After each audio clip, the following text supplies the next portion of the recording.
What's up, world, and welcome back to the Global Frequency. I am Nefarious, and with me, as always, is Frequency Girl. Hello, hello. And today we are joined by Passion for Drawing, here to tell us all about his crowdfunded comic book campaign, Tales of Noveterra, now funding on Indiegogo. What's up, dude? Welcome to the show. Hey, what's up? That was like sudden. It was like, yeah, just shove him in there. Yeah, just force him in, yeah. So, Passion or Rob. Can I call you Passionate Rob? No. It's Passion or Rob. What's Passion or Rob? Which one would you prefer? It doesn't matter. All right. I'm trying to move towards Rob, but I mean, it is a little bit weird, you know, everyone calling you Passion, but it's also like a nickname that everyone's accustomed to by now, you know. For like 4 years, yeah. We all see you typing in caps in the chat, and we're like, it's Passion, you know. Yep. That's fine. So you've been on the channel before, but that was a really long time ago, and I have completely forgotten everything we spoke about. So I'm going to ask you some questions. We're going to get to know you a little bit better, but first, let's say hello to everyone in the chat. And I will let Frequency Girl do that because she is better at it than I am. We have Aerith, who is first. We have Z Comics Phil popping in to say he's second. We have Kumari. What's up, Kumari? And he said if he had that nerdrotic late emoji. I don't know what that is, but that's okay. We have the illustrious Mo Biggs. The entity. It is officially a show. And we have Derek Clay. Hey. What's up, Derek? Thanks for hanging out and popping in. And I think that's it. We have a couple more people in the background hanging out. So hello and welcome. Hide. Yeah. So, Passion. Where are you from? Originally from the suburbs of Chicago. Suburbs of Chicago. So that makes you a actually Eddie Winkler and I, from the same neighborhood. Oh, okay. That's pretty cool. You went and the Diaz brothers, they're not next to me, but I know where they're from, and I have friends that live out there. So yeah. Yeah, I thought they were from Florida, or they're in Florida. The Diaz brothers? No. Yeah. No. I think you think that because of the Magic Cop commercial they did. Yeah, all I know about them is the boat and strip clubs. And I think you associate that with like Miami Vice with the Magic Cop. Yeah. And so now they live in Florida in your brain. What is up, Rich Ayala Roach Balls? How's it going, my dude? Thanks for stopping in and catching the stream. So you're from Chicago, where it gets cold and awful and depressing. Not from Florida, where it's nice and warm and sunny, but neither are we, so we're in the same boat. When did you start reading comics? I think I was about 9 years old, so about 40 years ago. About 9 years old. I don't remember the exact comic, but I remember the one that I remember was X-Men. I think it's 182, where it's the Hellfire Club one, where Sebastian Shaw's throwing I think Storm on the pile of X-Men. It's the one where Wolverine's at the end of it, where he's in the sewer and stuff. It's really cool. So that's one of the ones I remember really getting into comics at that point. So got into the X-Men and all that stuff afterwards. G.I. Joe was a big deal. Savage Sword of Conan, I started reading back then too, probably when I was a little older, but all kinds of cool stuff like that. But yeah, 80s, I grew up with comics in the 80s. I'm not so much a 90s. I like some of the comics in the 90s, but I didn't grow up in the 90s. I was already an adult in the 90s. So you were an adult at 5. We already know that. I mean, look at the beard. You're like, no. a big guy, a little bit, I don't know. You have an air about you, which is mature. Let's put it that way. Just old. It's just old. I remember reading some of those oversized Savage Sword of Conans. I found my first one, and it was like finding a dirty little secret because there used to be some nudity in there, and I was like, they weren't that bad on there. They were. It was just like everybody there was covered, but every now and again. Now and again, there were nipples.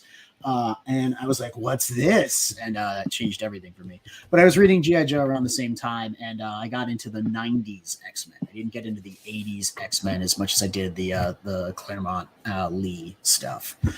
So, was there a particular book, other than the Sebastian Shaw book, was the one that made you fall in love with the comic book medium? I think really what comic books in general, it was, I think it was X-Men Annual number 8.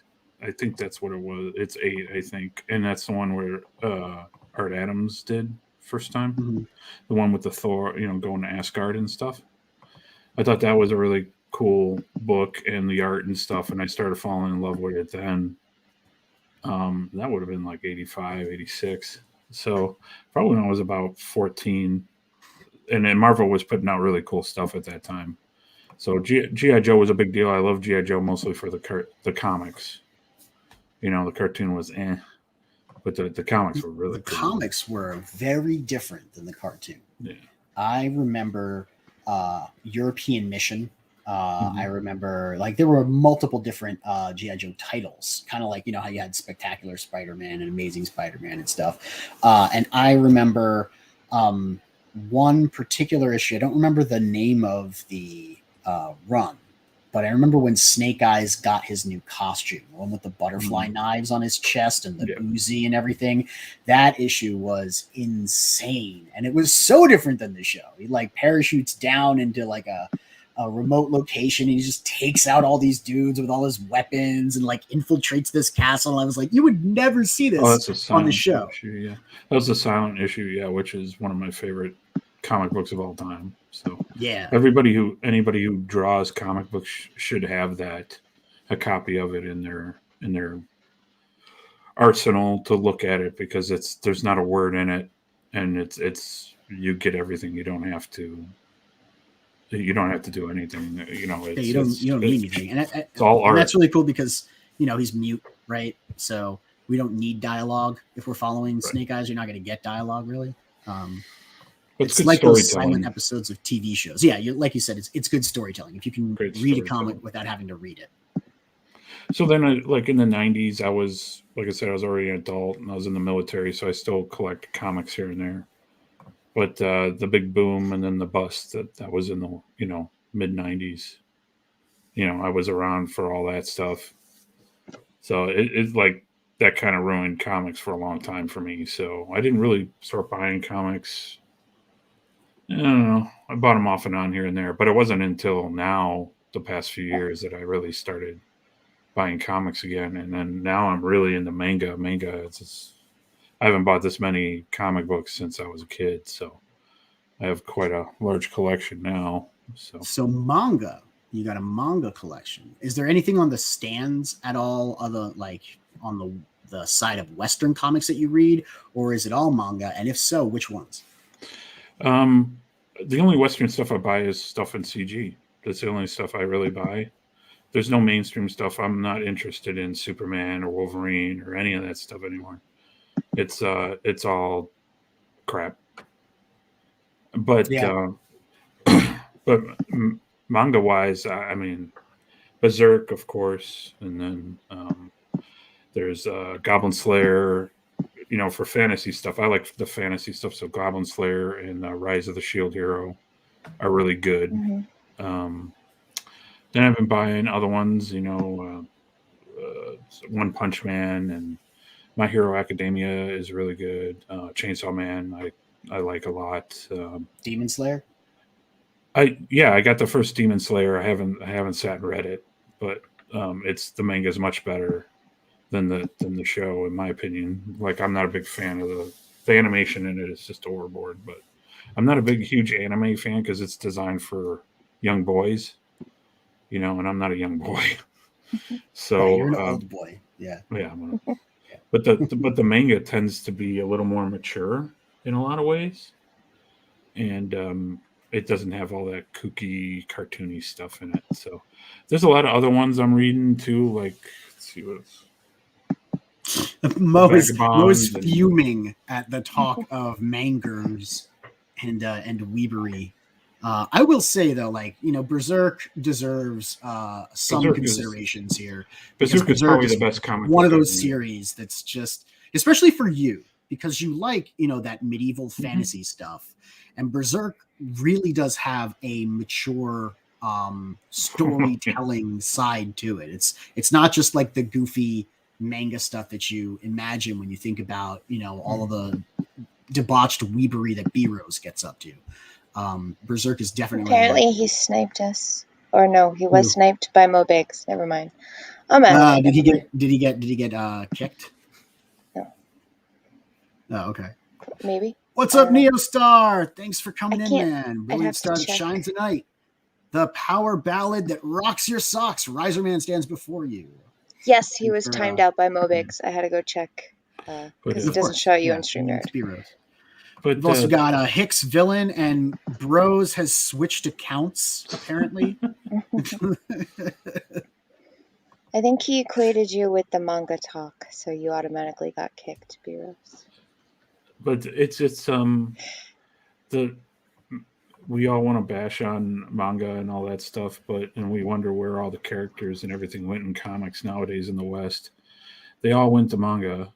I mean, they're doing stuff that we should be doing, the West should be doing, and they have it down to a format. Like My Hero Academia is basically Harry Potter meets the X-Men, and it does superheroes way, way better than anything that's in the mainstream comic books now.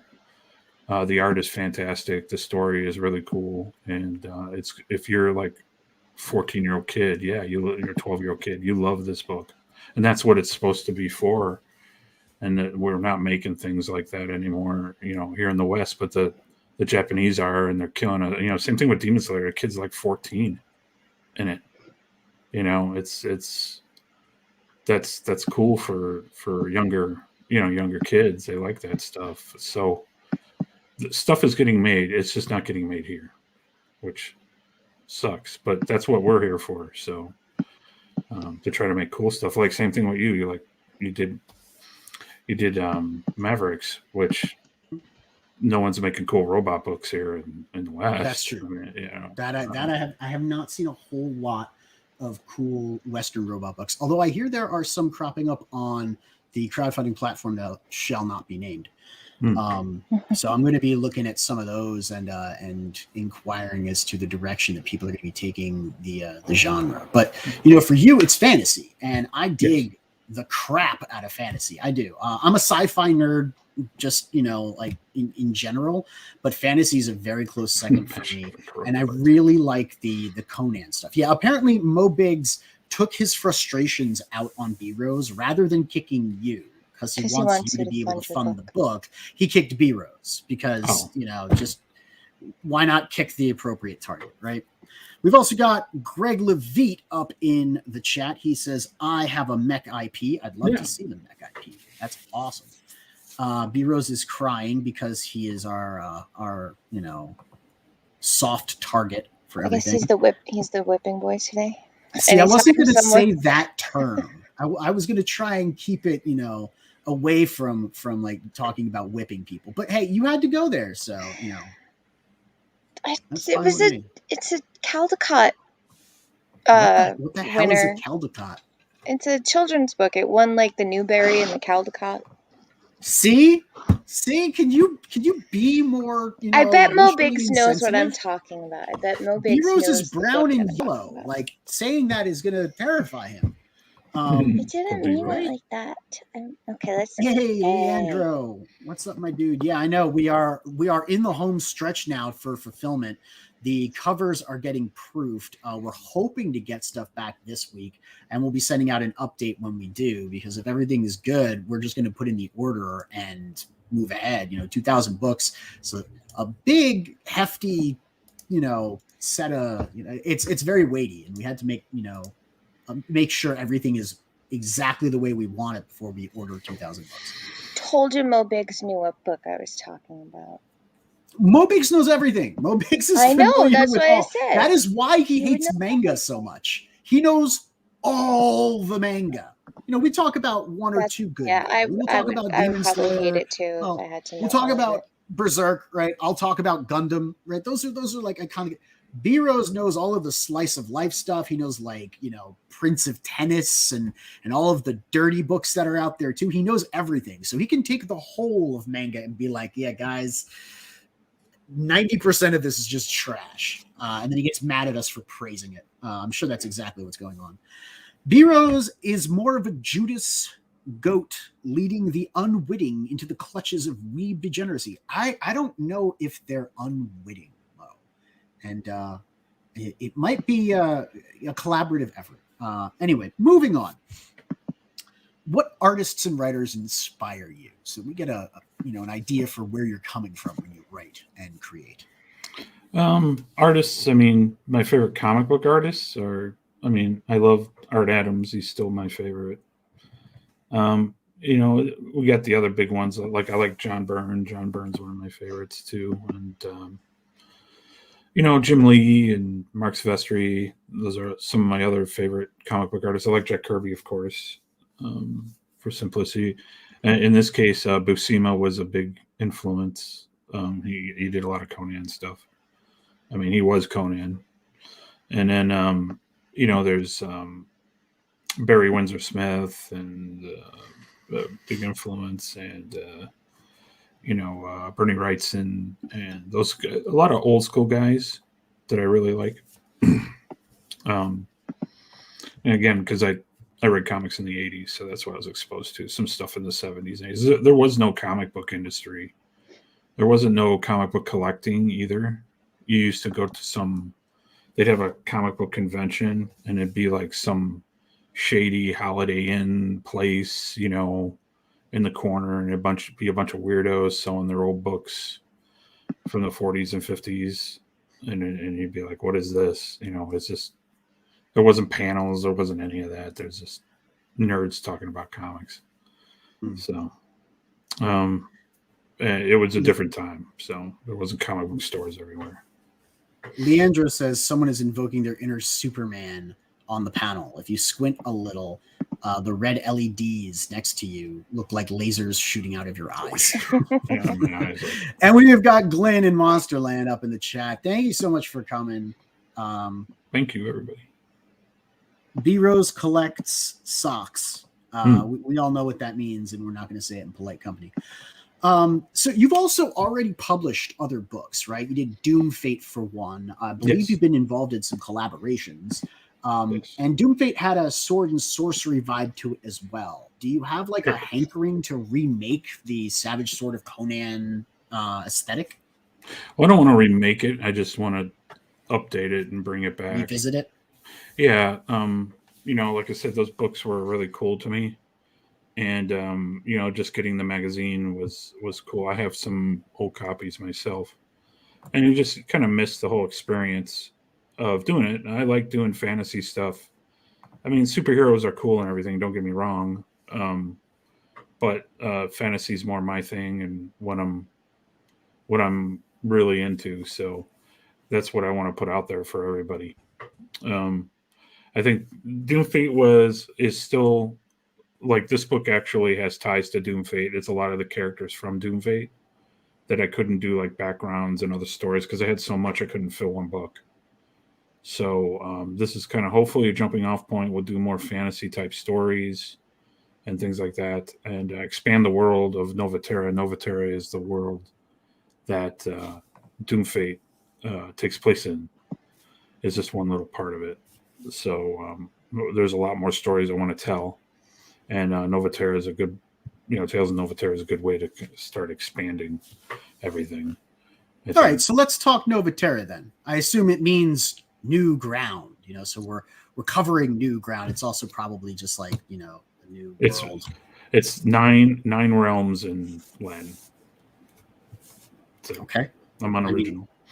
That's all right. I mean, none of us are really that original. Yeah. And what sort of new ground are we covering with this kind of old school revisiting? You've got 4 stories in here. Mm-hmm. You've hired 4 different writers along with and paired them up with artists. Well, that's why crowdfund a magazine, and what are you doing? Because it's not just a magazine, like you said. Right. Doom Fate ties into it, right? Right. That's not accurate. So I did 4 stories. The sequentials are written by myself. Okay. Then there's 4 traditional stories, like regular writing. That's going to have some illustrations with it. Those are written by 4 separate writers, who I gave them prompt, like I was an editor, and then they created these stories that take place and mostly in Doom Fate. Wait. So there's like reading in this book? Yes, because that's how Conan originally debuted. He was in those old pulp fantasy novels.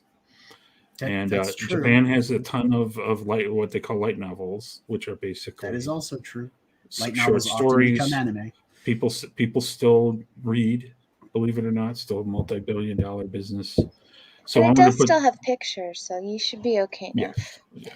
I'll just stare at the art and pretend to know what's going on. Don't worry, they're not that short, and you can have Frequency Girl, help you with the big words. Yeah, we'll have story time. Have you read it to me? Yeah, I'll read it to you. All right. And then, I will go back to like talking early about like, crowdfunding the magazine, but I also want to know then how you assembled this team, because there are, a bunch of writers who write comic books on this book. Like you said, you gave them a prompt and then they wrote you a short story or like short fiction. And I didn't know that was like, a thing. Like I can understand bringing on someone like, Edwin the Ace Acevedo or even Mark Middleton and Eddie Winkler. But why would you hire that hack Phil Diaz? And didn't you kill him in Doom Fate? Yes. Well, him and his brother got killed. They were and giants. His brother, the 2-headed giant. Yeah, right? They were 2-headed giant. Yeah, I made the writers actually write something. So, and they did a fantastic job. Writing comic books is way different than writing a short story. It's normally it's a way different process. So, giving them help and everything. I'm not a writer myself. I'm an artist. But I wrote just prompts, what I wanted, and they gave me, first drafts and all that stuff like you normally would, and they're all killing it. With the artists, I had written out pretty much an outline on the story. It's pretty loose, and I told the artist, this is what I wanted on page this is what I want to see. I didn't break it down into what the panels should look like, all that stuff. I left that all up to them. And they all rocked it because there's 4 guys. These guys are very, very good at what they do. And the writers too, I don't need to, I'm a creative guy. I like collaboration, but these guys are professionals, and I just kind of point them in the right direction, and they will do outstanding work. And I think this book is an example of that.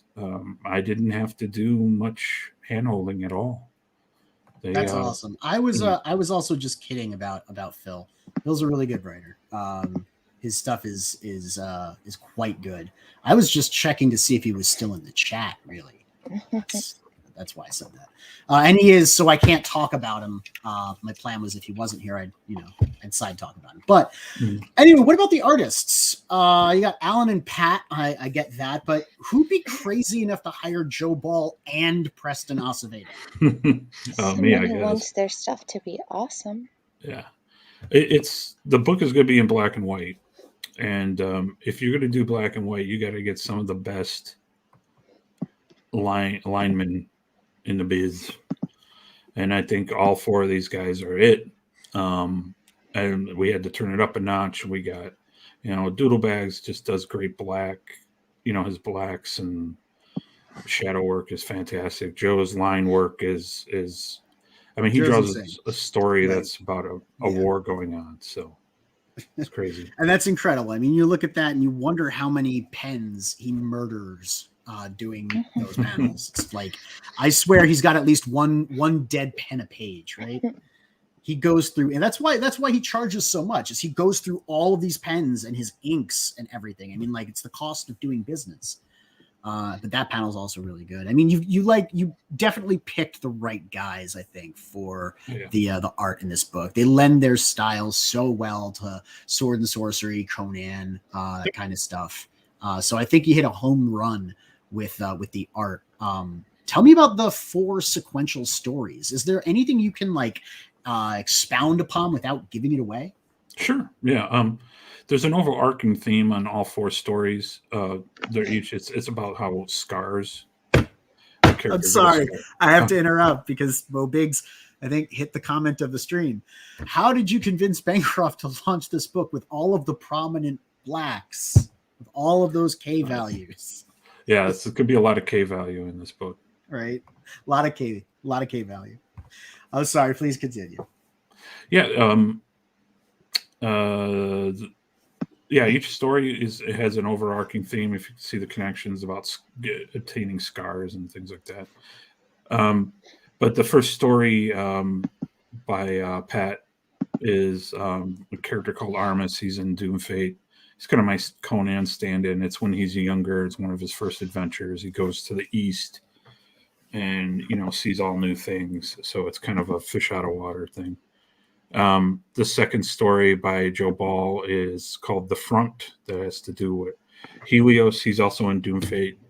And he talks about a thing called The Front, which is a 1,000-year war that's been going on, trying to hold back goblins and orcs. And, it's just a complete war zone for all this time. Lots of death and killing. And this is about Helios. He's been there for 3 years on this front, just fighting. So that's his story. And then we get into, hey, that's me. Yo, yes, Joe Ball. It is. We were just talking about you. Welcome. And then it gets into Alan Alonso's story, which is called Opportunity. And it's about Galen, which he's a character again in Doom Fate. These are all characters you can get into. These can be jumping off point for them, or you can have if you read Doom Fate, this will help make the characters pop more for you. If you have not read Doom Fate, you don't need to have had. This could be a good starting off point for you for these characters. But Galen, this is when he's younger, and he's kind of a nobody. He's plays it safe. He does not do none. This is the first time he kind of steps up and does something, and we'll explore his character. All these characters will come back too, and we'll explore just their. I'd love to do more stories with them. And then lastly is Preston Aceveto's story. His is Seize the Moment, where it's about orcs and how brutal orcs are. And one particular orc is from at the end of the Doom Fate. His name is War Commander Zoc. And in the orcs, you don't have a name until you do something great, or you take a position from another orc some way. It's usually pretty brutal. So this is the previous war commander. His name was Zog. So they're not great with the names in orcs, but this is kind of his story, how War Commander Zog kind of comes to the forefront. So 4 cool sequential stories. I think every page is filled with awesomeness. I think you should take a look at it. It's definitely cool. I mean, there's definitely investment here because, like you said, it ties into your previous property. So if you've read Doom Fate, you definitely got a reason to pick this up. It's more than just a magazine. I think that the magazine element is brought in by the fact that you have 4 other writers writing short fiction that has illustrated accompaniment, right? But this is also almost like an anthology of 4 separate stories that you have connected yourself that are within the world that you've set forward. So I think this is actually a really interesting new format for a piece of entertainment of both sequential art storytelling and more traditional written storytelling or illuminated storytelling. So I like that idea. It's not like what Steve Dye put out, because when Steve Dye came on the show, I was like, hey, so tell me about why you're doing a magazine. Like, is this a periodical? Are we doing it monthly? How are we going to do Rocket? You actually seem to put out more of like a love letter to the old Conan style stuff with the short stories, but then more interconnected storytelling about the world of Noveterra, which connects to your book Doom Fate, so that we can, I mean, we're going to see another Doom Fate, right? I believe. Yeah, I'm already working on it. Yeah, it's not a magazine in the sense where there's articles and stuff. There's not. This is an entertainment magazine, so like from cover to cover, there's stuff to read or stuff to do or whatever. It brings back that old nostalgia too, because there's even going to be a letters page that I'm doing for fun, and that's just going to help explain more about characters and stuff like that, and different comic books, and widen up the area. I want this to be a magazine where people start reading it and going, okay, because you read those Conan books and it just made Conan get bigger for you. You know, it's just that's kind of what I'm trying to do. Is tell those stories, another avenue to tell more stories, because I can't do it all in Doom Fate, and I can't draw it all. Like I said, I have more stories than I could possibly produce. But this is a way, and I want to get it into role-playing games and all this stuff. That, you know, I want to create a whole world. It's not just Doom Fate. Doom Fate's one small part of that. And then the traditional stories that Phil, Mark, Eddie, and Ace are doing, those are all have to do with Doom Fate mostly, but it helps spread out Doom Fate more and introduces a few new characters, a few aspects, help flesh out some things that are talked about in Doom Fate. And I have plans to do more stories outside of Doom Fate in this magazine. Noveterra is the entire world, so we got a lot to cover. Yeah. So and introduce. You know, I have a plan on the second issue is introduce a bunch of brand new characters that have nothing to do with Doom Fate, and then they will all coalesce into their own book, hopefully one day. Mm-hmm. That I'll do enough stories with them to introduce them and do all different, and then they all come together as one group. So that's you're expanding like the horizon of what the reader gets exposed to and showing us more of that extended universe, the way that they did with Conan, or like with the extended universe saga for Star Wars. There were all these different novels, which were a lot quicker to put out because there didn't have to also be the sequential art element.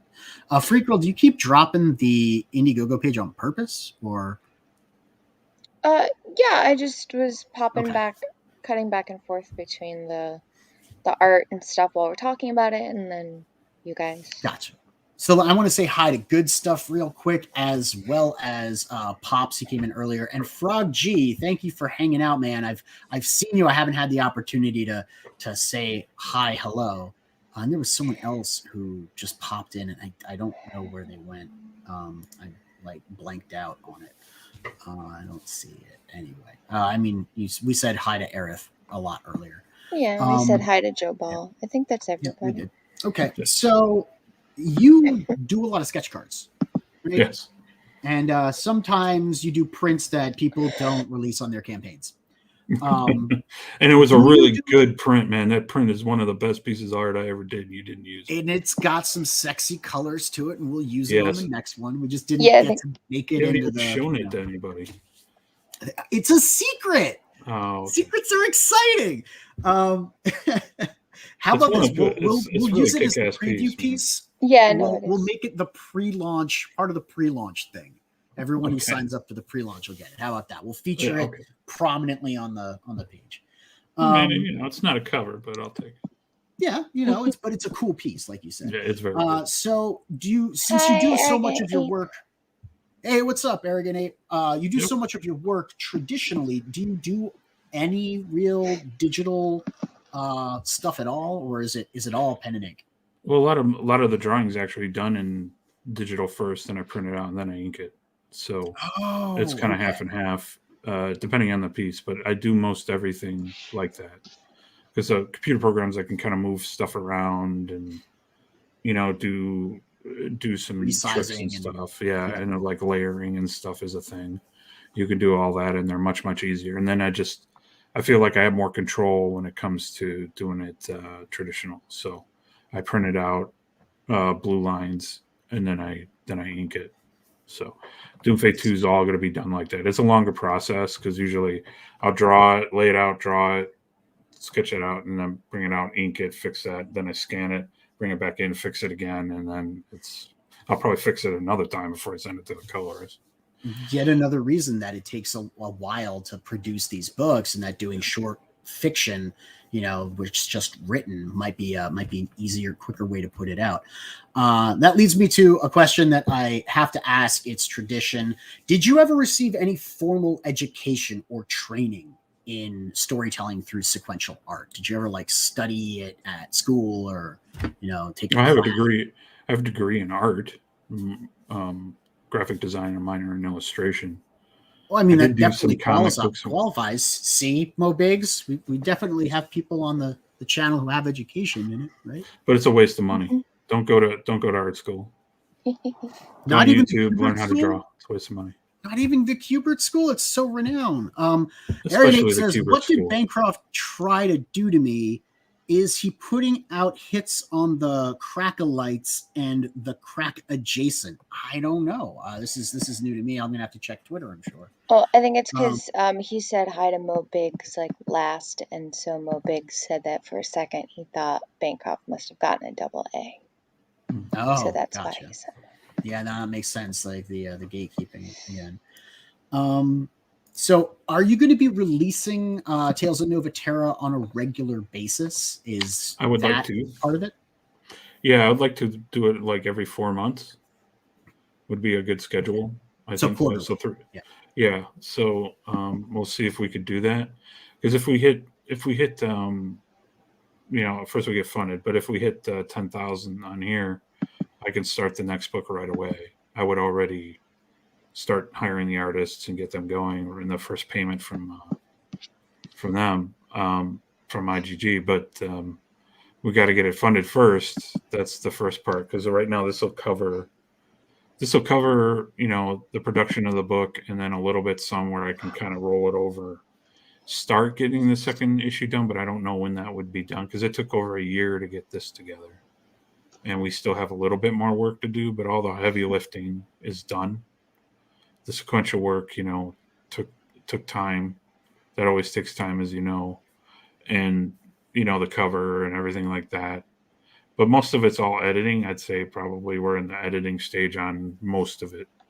We just need to get it lettered as well. So I'm going to be looking for, once we get funded, I'll be looking for, I want 4 different letterers for the stories. Oh, that's cool. That's a cool idea. Yeah, I want different styles in there. That wasn't always the case. Sometimes Buscema himself would letter his own books. So long-term plans for the series. Then you said you're putting it out every 4 months. That's 3 times a year. That's on the trimester. Mm-hmm. And I guess is this going to be an on-running publication where you feature new stories, and if they garner interest, then you might expand that into a book and spin it off and either explore it yourself or put it in the hands of the writer who wrote it? I mean, it honestly seems like this is the proving ground. This is the proof of concept part where you can introduce something and see if it takes with the audience, and then maybe explore that a little further. I think it's a really cool design. It's really smart. Yeah, that's definitely an idea that I have, because I like the Shonen Jump model of things. Yeah, so if we end up doing stuff in the magazine, can go on and on and on, we can use it as a way to launch off other things off of it. Definitely. I mean, that's how superhero comics worked in the old days anyway. So, and if you're doing it Shonen Jump style, you can collect it and then send it out as volumes, right? Like season 1 of Tales of Noveterra, and sell that as a big chunky book. Yeah, my plan is to keep all the artists that are on there now doing what they're doing. So like Pat, I want him to keep doing Armis stories, and eventually we could do a whole Armis book of a reprint of all those, and it's all Pat's work. So yeah, that would be great to do something like that. That's way down the line. I mean, I want to get the first one done, but I have plans for the second and the third already, and some spin-offs. But it's like we got to do one step at a time. We're a week in, we're at 56% or whatever. So we got a lot more work to do so that can happen. Right. So I definitely want it to happen. All the artists are on board. They're happy to do another one. They had a great time, and I had a great time working with them. And this is a genre they all like. And there's other artists I've talked to. I just ran out of money. I can't get everybody to do it. If I had a bunch of money, I give you more artists. I give you more stories. But right. I mean, that's always the case, isn't it? Like you have to find some sort of rolling budget where you can afford to put all of the money into the next issue without worrying about funding this one. And it's tough to get that kind of funding, that kind of budget together. Mobig says you are either being actively brainwashed or actively brainwashing us. See the laser beam penetrating your skull. It's being fired at you from your manga collection. So it is you that's being brainwashed. He's been praising manga and denigrating the West, and then he retyped denigrating, and I almost read it wrong. Denigrating, I mean, I don't have to denigrate it. I mean, look at Superman's gay now. I don't have to do that. They've messed it up themselves. I didn't have to do anything. So, see, Dean says art school is a waste of time. Even Hitler failed out of art school. Yeah. Pops Van Zant, Comics Talk with Pops Van Zant says, does anyone ever fail at art school? You can. Who decides what is good or bad? And then Dean followed up that comment with this one. I don't know what's going on. All of the buttons are now going crazy. Goku's basically Japanese Superman, but Goku is pretty darn popular. But he has kids. What do you think they start getting Superman kids for? Because Goku had kids. Yeah. Unfortunately, they aged up Superman's kid very, very quickly. In a weird way. I mean, like at least in the Dragon Ball series, they let the kids be kids, right? I don't think that they like super aged them. No, it was generational, but it's dumb. It's all stupid. Oh, what's up, Shelby? I didn't say hi, so hi, Shelby. Shelby. Hopefully we'll get Shelby to do something as well for the book. That would be super. He's someone I announced, but we got to get funded. So we'll announce what he's going to do once we get funded. So there's some other artists too I'm working with, talking to, and that's the thing. But again, it's all about funding. It's all about people want it. What are you going to do if you don't fund? I mean, I think you will. I think you got plenty of time to get at least 3 weeks left. You're already over 50%. This is an awesome looking project. I'm definitely going to support the hell out of it. I backed you on Bancroft already, but if there are sketch cards and stuff, might get me back in it again. But what if you don't fund? What are your plans? I don't want to talk. I don't really want to talk about what I would do if this doesn't fund. I mean, let's skip right past that question. The negatives. I want to assume that this is going to fund and that CG will want this book. This was a book I listened to the customers on. I got down in price as much as I could. The shipping is, I think, as reasonable as we're going to get, even to out of the States. We have top talent on this book. I don't know. You do. You have top talent. Who else I could have probably gotten that I could afford that we could get in the book. Some of the best guys that do it. I think the larger format's going to be really cool. It's going to be 8.5 by 11. So we got a little more length and a little more girth than most books. It's good. Yeah. That's a good size, man. I like that size. Yeah. I have an editor. Everything has been tuned, retuned. There's characters. And then I've produced books before, so I'm not some noob at this. Doing everything I can to get this book out. I don't know what else. This is probably the best thing I've ever done And I well, think then let's get it there. Let's really push it to get there. Do you want to take a look at the campaign page and some of the tiers and stuff that we can get our hands on? Sure. Tell us anything in particular that you think would be of import or interest. Sure. The main one there, the featured tier, is the deluxe tier. That's it. You get the magazine, which it says 40 plus, but it's 48 pages. Did the page count? Mm-hmm. And then you'll get the magazine. You'll get all stretch goals that we have that get, and then right off the bat you get a random black and white sketch card by me. And my sketch cards normally go for about $25. Yeah. So it's like you're getting the magazine for free anyway. That's cool. That's a good deal, and then you'll get a bunch of extra stuff later. As long as bigger the campaign gets from now till June, you'll get way more. And then this book's gonna be done by July, pretty easily. Like I said, all the hard stuff's done, unless printing becomes a problem. It's the only thing I say. But that's a good deal. On the 15 we got a digital version. Obviously you just get the book. Some people want digital, and because of shipping and stuff, some places it's kind of high. And then there's the standard. That's where people just want the book. They don't want all that extra stuff. So it's standard. It's less shipping. It gets shipped out to you. It's done. The El Guapo is what I call the tier. It's the handsome tier, but it's also after Eric the Guapo, who hates all of the stretch goals and all of the everything. He just wants the book. So smart. Like you said, you're listening to the backers, and it's evident that you're doing that. You got the book down. You got a good selection of stuff. You're giving them just the book tier. You got the shipping down. You brought on all the top tier talent. You really are focusing on making the best book in the most appealing way, and I think that needs to be rewarded if we can make that happen. And we have the epic tier. The epic tier is the deluxe tier. You get the sketch card and all the stretch goals of Tales of Noveterra. You also get a first edition of Doom Fate. So if you hadn't read it, or you just want another copy, you also get 5 prints. We got one from me, Doodle Bags, Joe Ball, Joby Dore, and 656 Comics did one. Oh, nice. So you'll get 5 mini prints on that. They're really nice with that. And probably if I have some extra stuff laying around, I'll throw it in there too. Are those the same prints that were on the Doom Fate campaign? Yes. Yeah, then they're really great prints. We got them when we ordered Doom Fate. I can attest to the fact that they're really good. Yeah, they're really nice, really good art. So that's a little bonus for grabbing the book. And, it'll be signed and all that stuff. But it's first edition. I only have 35 copies left.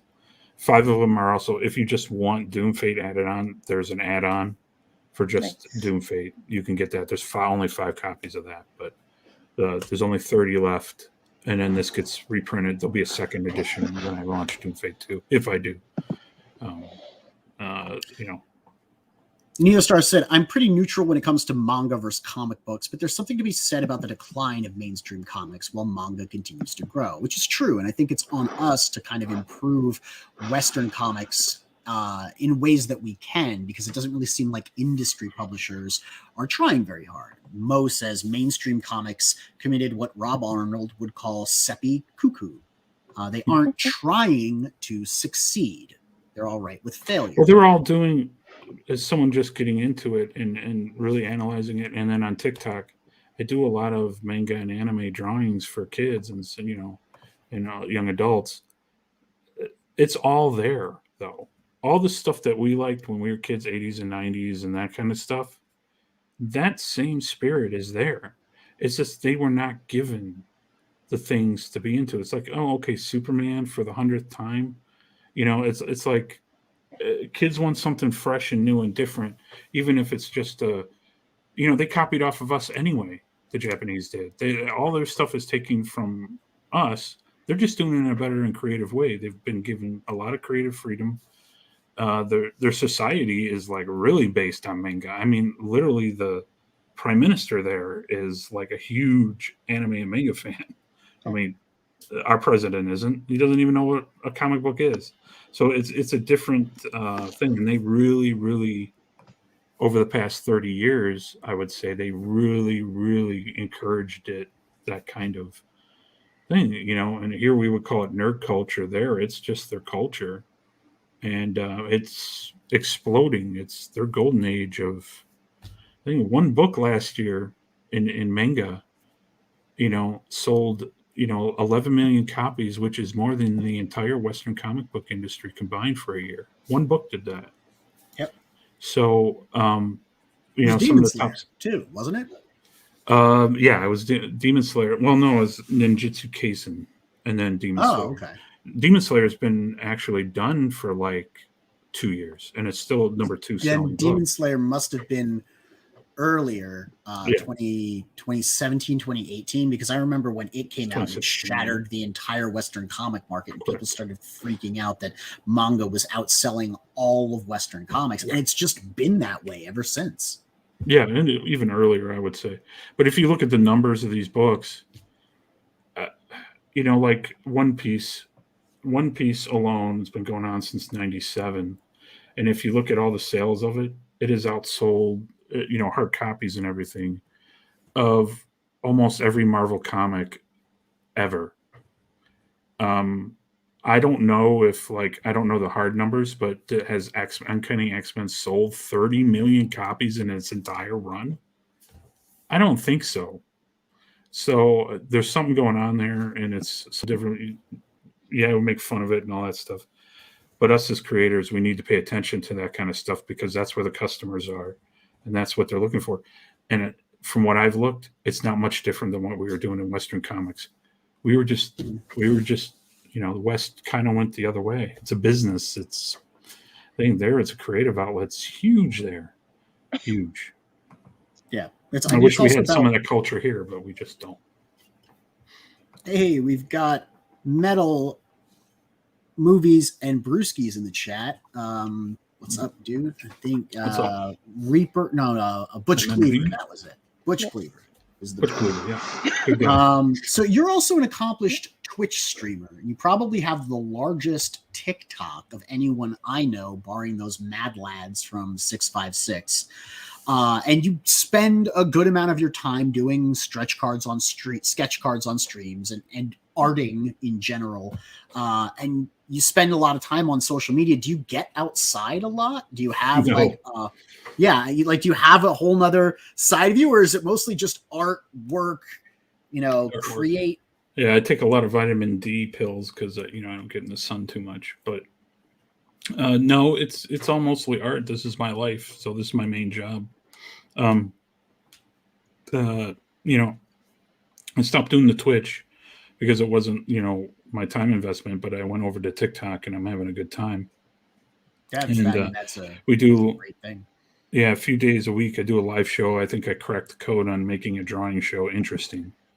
So usually if you're just sitting there drawing a picture and you're hanging out and stuff, that's not going to garner a whole bunch of people. People get bored. But I made it like a game show. So now we have kind of a game show. Like we'll roll dice and stuff and we'll pick and everybody will give it characters, and then I'll draw that character and have fun. It's not the best art in the world. It's just for fun. And then we do like Pictionary interaction with the audience. And then I do dad jokes and riddles and we just have fun. And everybody, the audience, I get like 30 to 50 people come awesome. In and out a stream, and we just draw and laugh and have a good time, do memes. That's how a drawing show should be. It shouldn't be. I'm still people just watch someone draw. I'm still subbed to your Twitch, I believe. I just haven't watched it in a while. Is it still Thursdays or Tuesdays? I don't do, like I said, I don't do Twitch anymore. I haven't done it in. So it's on TikTok now? Yeah, I do all the live streams on TikTok now. Yeah, they Tuesdays do that. That's. I thought it was just like 60-second video clips that they upload. I don't know anything about TikTok. No, they do have live streaming. It's not as good as Twitch's or YouTube's, but you can do it. But I like the short. I do a bunch of short videos too. So one of my videos got like over 13,000 recently. I'm getting in the thousands there. The viewership and everything else. I'll probably next year I'll be one of the most subbed CG people, I think. That's awesome. How do you convert that? Like, how can we convert that into book sales? That's something that we have to explore, right? talk about it and do it, and like the live streams there. I don't. My opinion. This is my opinion. I don't think the format that CG does for live streams will work over there. It's a different audience. It skews younger, of course. But sitting here talking about, they have people. There's comic book people over there. People are huge in comic books. There's even people who are CG into that stuff too. The thing is that that's not gonna. The audience there wants more of a positive vibe. They repel everything, both sides. They don't like it. From my experience being on there for about 6 months, they don't like it. They want to hang out and do cool stuff, and make and see creative stuff. Yeah, have fun, and that's why I don't know if that would work there. I'm already monetized on there, so I can get. They have gifts, they're not super chats, but I can get those already on the lives. I'm not making a ton of money or anything, but to convert it, I could say this: I've gotten 5 backers from TikTok. 3 of them I know are my followers. They're subs. 2 of them I think came from my ad that I did on there. So neat. So I think it's not big numbers, but I'm not. But you are converting. Yeah, I'm not even 4,000 subs yet on there. So if you get we're 10,000 not even plus, like 400 subs. So we're just 400. Yeah, on YouTube, something like that. Right? But you have to be consistent, on there. Yeah. What's up, Zevius? Thank you for stopping by. Zevius, incredible artist too. He worked with us on Mavericks, did an incredible piece. And we've got Raiden Radio up in the chat. Go check out Nuarlum, currently on Indiegogo. I think you're right. I think the more we focus on positive stuff and talking about like the things that we're creating and putting out there, the more that we're going to attract a different set of eyes, a set of eyes that's more interested in spending money than revisiting the bitter stuff that's currently going on in the comic book culture. I generally shy away from it and talk more about like what's going on, with us. Sometimes it creeps in because that tends to be like we're brushing up against that. It is nerd culture, it is comic culture, and so because that's kind of a prevailing trend, it tends to creep into dialogue, discourse. But for the most part, when we do stuff, it's more about what do we like. We're going to be starting a new show called Freaking Cool, where we just pre-record episodes about the stuff we think is cool. We'll see how that works. It'll probably get 0 viewers. What is up, Delicat Art? Yeah. I'm just here doodling. My advice is, if you could do something, try it, do short form and do it on TikTok. Do it real quick, 30-second little blurbs, and keep stacking them up, and you'll be surprised. People will be into it. I think what I'm working on, and I think I'm doing pretty good on TikTok, is making art entertaining. The reason why people like Bob Ross was so famous, he made the art entertaining. His paintings weren't that great, but he was fun to watch. Yeah. He's fun to watch. People still watch him to this day because he's an entertaining guy. I mean, that's what I'm trying to do, is trying to make art entertaining. If you go on there, it's at Passion for number 4 drawing. And I try to make my videos entertaining, and they're short. They're not like 20-minute drawing videos. They're put it to music and stuff like that, and I edit them a certain way so that they're fun to watch. And that's what people want now. They want entertainment. They want escapism. It's great to talk about all these issues all the time, and I think it's important for all of us to do that. But the noobs find it boring, tedious as fuck. Yeah, tedious to listen to. They're like, you know what? We heard all this stuff, Grandpa. What do you got now? So I think that's my advice to CG and a lot of other creators and YouTube people. So we got to start making things a little more entertaining. I like what the crackhead guys are doing and all. That's the crack pack. Though that shit's hilarious and it's entertaining. Mm-hmm.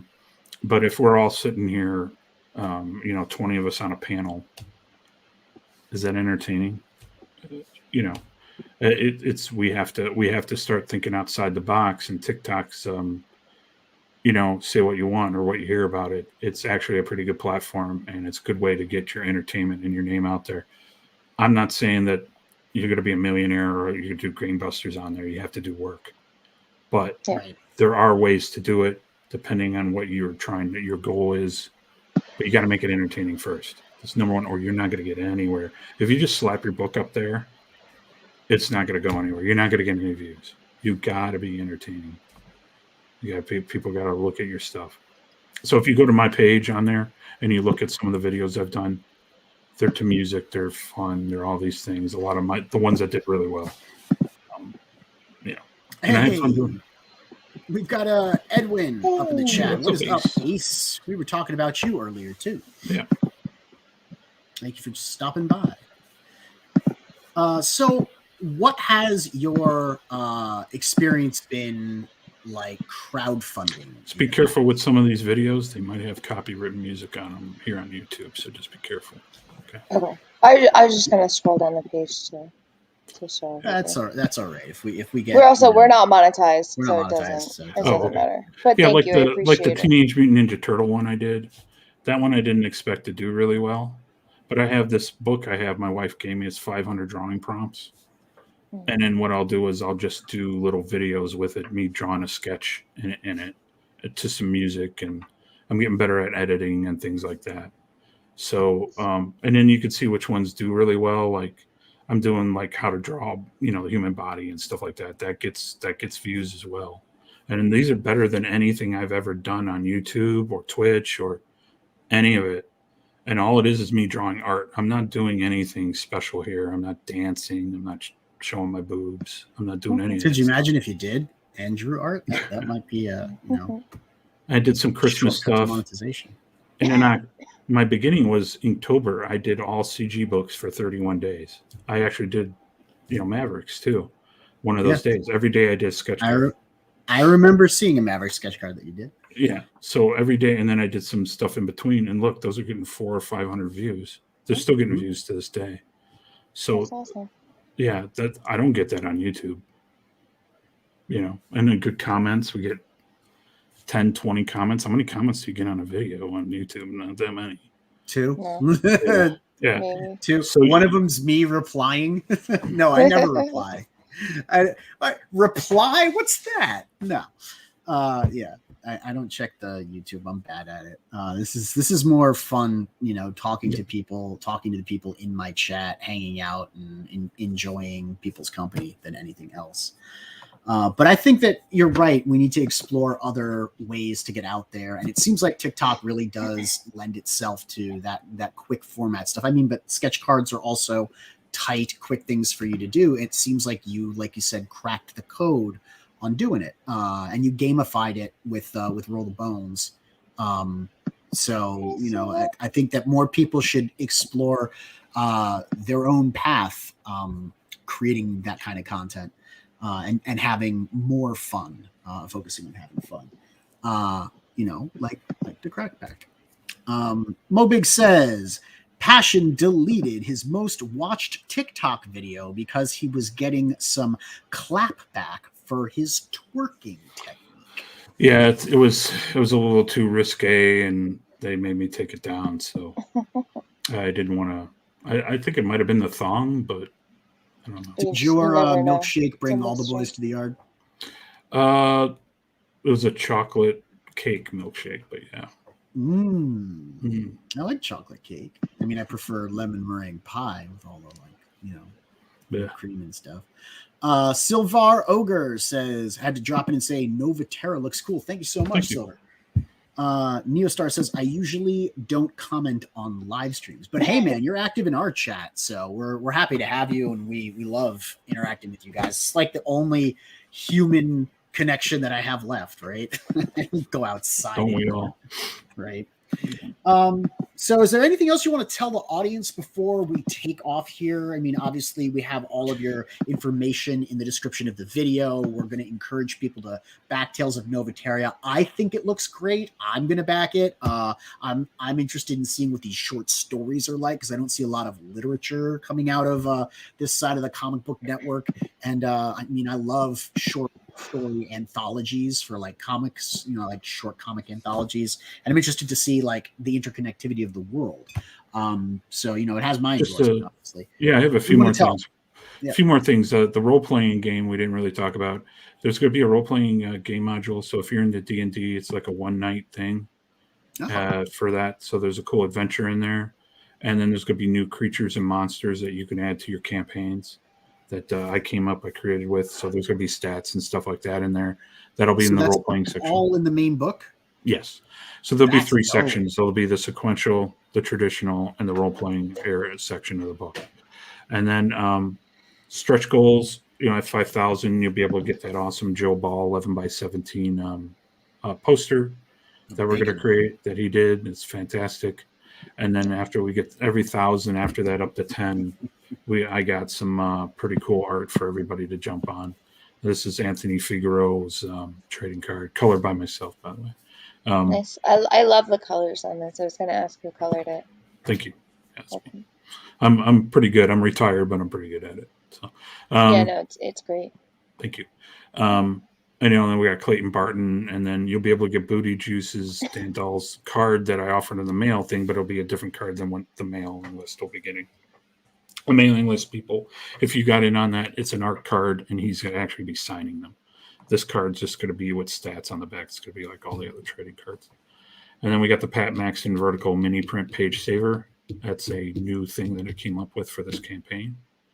It's very important. It's different. So, but it'd be interesting to get that. And then like at 10,000, then we're ready to go on the second one. And we got some, I'd love to get custom dice made. I want to do maps, fold out maps of the world and stuff like that. I love to do it, but we got to get. We used to have in the 80s when D&D was really first taken off, when AD&D was out, second edition, when we had that feeling of you saw the ads in comic books later on, but like D&D when it first started off, it was still under the radar. So I think this is a cool callback to that.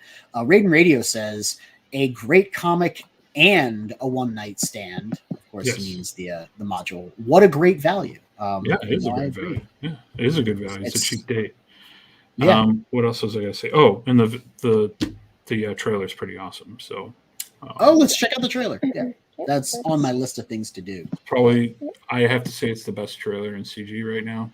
Just saying. All right. I mean, we're gonna have to judge that harshly. I've seen Phil Diaz's trailer for his book right now. Let's see. But I'm gonna roll it. Here we go.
I mean, I think that's a really good trailer. I liked the 3D stretched effects.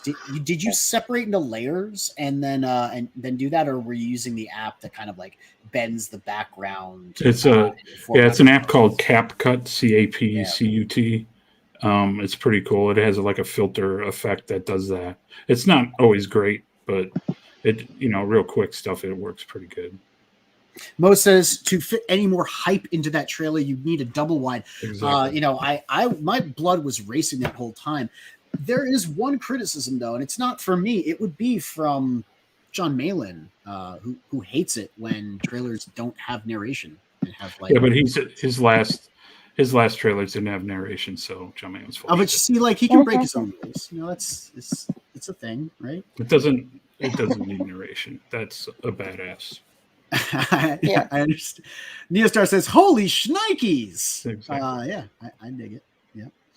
We checked out the trailer. We talked about the role-playing game. That is the third section with the additional monsters. There's a short fiction section, 4 stories, 4 sequential stories before that, all of which take place in this world of Noveterra, all of which in some way connect to a broader world that Doomfate takes place in. So, like, it really does feel like you're going to get quite a bit of value out of this. And once again, I support it. I already backed it, but I'll probably back it again. Anything else you want to say to the viewers? Somebody backed it because you're up to 57% funded. Yeah, someone did. Thank you very much. I appreciate that. Thank you. Yeah, thank you very much for the thing.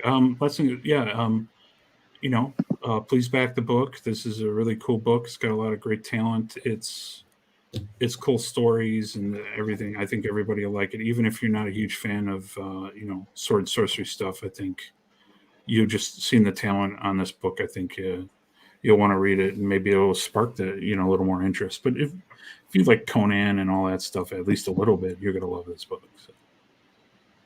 Yeah. All right. Cool. Can you imagine if Passion? No, you don't want me to do it. Could you imagine with Passion narrating instead of the music? It would come across as a PowerPoint presentation by a disinterested intern. Exactly. Well, that's why you go out and get some cheap-ass voice actor on Fiverr to sound like... I thought about doing that, but, it took me too long. Go get Phil. Phil's got that gravelly voice, right? The silhouette, it's an interesting trailer. All right, so that's going to be it for us tonight, everybody. Thank you so much for tuning in. Don't forget to go out and back Tales of Noveterra. It looks really awesome. And don't forget to like, subscribe, click the bell for notifications. And tune into the frequency. We'll see you next time. Bye. Bye.